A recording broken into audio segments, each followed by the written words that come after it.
Cavaliere Raffaele Giordanazzo, il presidente dell'ANAP di Padova. Quest'anno l'ANAP di Padova ospita, visto che è itinerante, l'evento regionale annuale dell'ANAP.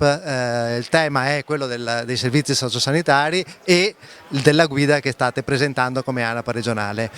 L'ANAP di Padova cosa fa? Beh, io per prima cosa sono emozionato e sono soddisfatto e sono orgoglioso di ospitare quest'anno l'Assemblea regionale del Veneto della Confraternita NATO ANAP e non solo me, ma tutto il mio consiglio.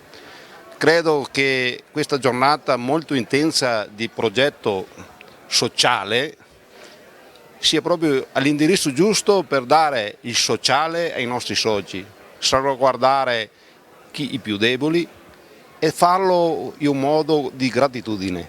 Questa è la cosa più grande, il nostro messaggio è proprio questo.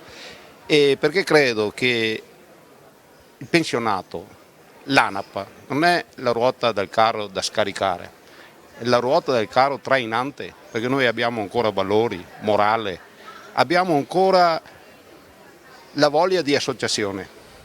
È importante perché in questo momento l'associazionismo è perso, è un po' scaduto per mancanza di ideologie.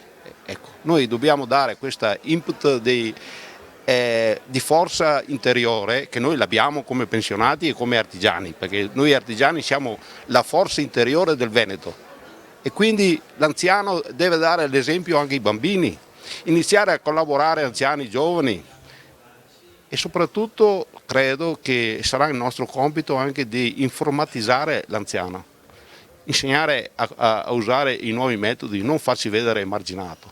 Ecco, questo sarà il nostro compito del futuro e sono convinto che riusciremo, perché la Confraternita NATO ANAP è forte, la Confraternita NATO è forte e su questi temi ci crede.